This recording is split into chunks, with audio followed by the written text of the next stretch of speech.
Unsolved Mysteries.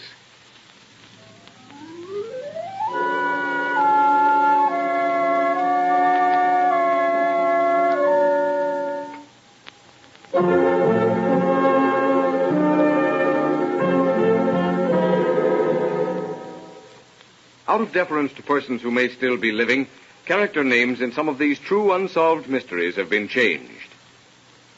Few mysteries can compare in their intrigue with those mysteries that deal with the mind. And he is bold indeed who says that he understands that realm in which the mind holds sway, as witness the extraordinary case of the Hypnotist.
The scene is a famous newspaper correspondent's home in New York. The occasion, the publishing of a book dealing with better than 20 years of headline hunting. And Bob Howard, the newspaper man, is entertaining a few friends at dinner. Most of the guests linger over their coffee, but Jim Watson, another newspaper man, stands by the window looking at the new book. I say, Bob, I don't find my favorite story in here. Didn't you send it in? Yes, I did, but, well, it was leave it out and not get the book published. What do you mean, Bob? Well, my publisher said that they didn't believe the story, and they were sure the public wouldn't, and so, as I said, I either had to leave out the story or try to get some other publishing house to print it. But you have plenty proof that the thing happened. Well, that's what I thought. But you realize that there was no official record ever kept of the affair, and most of the men who were concerned are dead. I suppose that's true. It's a shame, though. That was a swell story. Hey, what is this story? I'd like to hear it. So would I. Go ahead, Bob. I can always stand hearing it again. Well, it will certainly give you plenty to think about. It was during the war, and I was assigned to cover the Palestine front. What with fever and everything, the British losses had been heavy. And all the way from the ancient city of Gaza to the Damascus Gate, the Turks were in a very good defensive position. I'd never sent any news dispatches to my paper that the commanding officer hadn't put his okay on. And the result was that I was in on quite a few conferences. It was night, typical Oriental night, and the staff officers were seated in the old man's tent discussing the situation. As the situation is now, gentlemen, we daren't advance.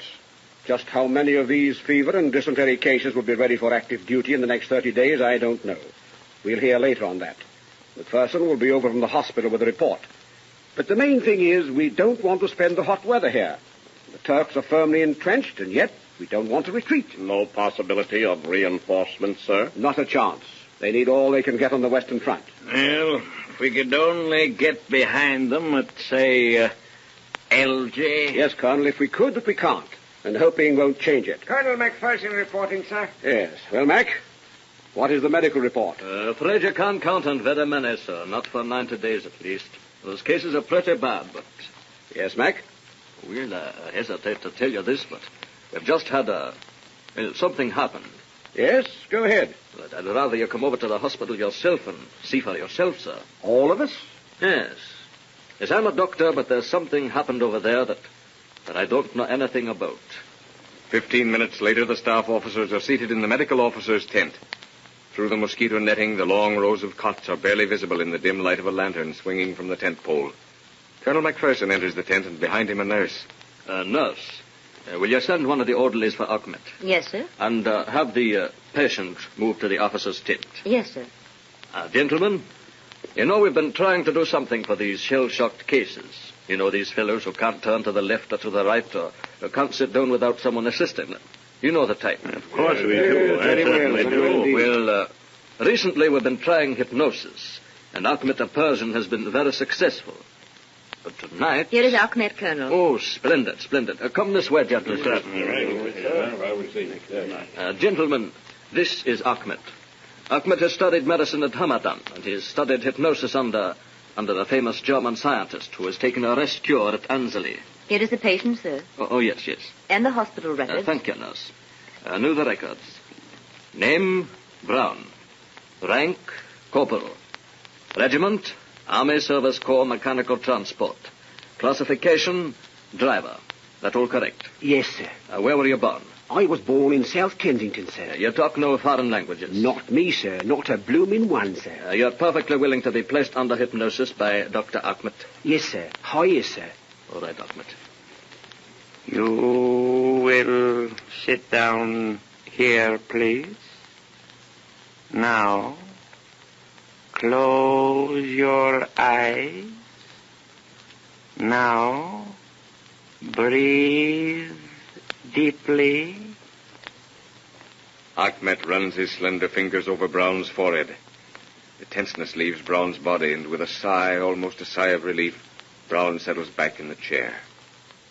Fascinated, the officers watch Ahmed, who steps back, folds his arms, and fixes his gaze steadily on the man in the camp chair. Your name? Cedric. You know where you are?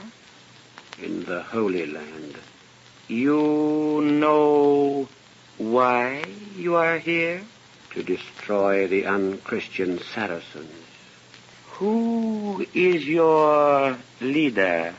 Richard. Good heavens, he thinks he is in the crusade. Quiet. Do not get him excited, please. Thank you.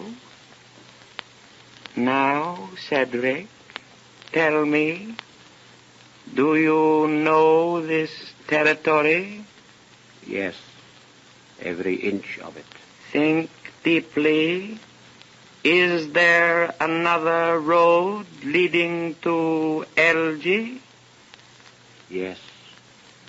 Get the parchment and pens, and I will show. It lies beyond El-Man.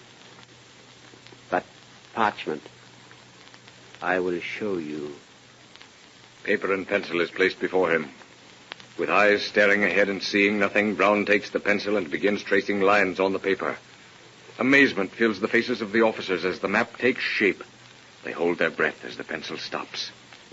Here, hidden among the red sandstone rocks, lies the other road to Elgi. The other road to Elgi and victory. What an amazing story. I can hardly believe it. It is amazing. The amazing part of it was that the rough map that Brown drew that night covered most of the territory that was fought over during the finish of the war. And the map was accurate? Accurate enough for the British to use in getting to Elgi? It certainly was.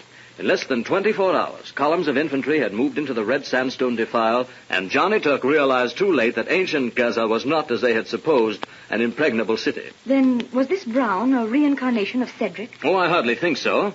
No, I don't believe that is the explanation. Then you have an explanation. Not my explanation, but I can assure you that I went searching for one. In just a moment, you will hear a solution to the mystery of the hypnotist.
Ladies and gentlemen, inasmuch as any solution must of necessity be supposition, liberties of time, place, and character have been taken in the solution for which we've been waiting.